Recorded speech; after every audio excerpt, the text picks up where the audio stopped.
Today's tutorial, how to view Excel files in a Blazor server application. Hello everyone. We're going to walk through the steps to create an Excel file viewer using IronXL within the Visual Studio. I've already installed IronXL, so let's go ahead and jump into the code. So the code begins by adding the necessary using statements for IronXL and system.data. The app page directive sets the root to /fetch data, and the page title is set to Excel file viewer. Next, we define a table structure in the HTML.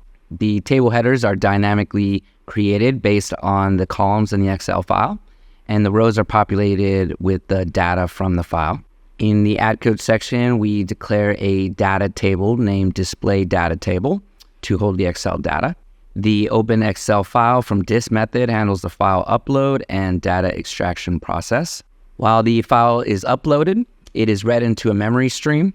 IronXL then loads the stream into a workbook object and the default worksheet is accessed. The headers from the first row of the worksheet are added to the data table as columns, and the subsequent rows are read and added as data rows in the data table. So we're going to run the code. Blazor web application page will open.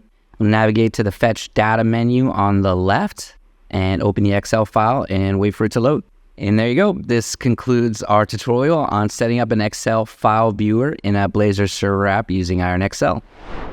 We hope you found this tutorial helpful. Don't forget to subscribe for more useful tutorials from Iron Software.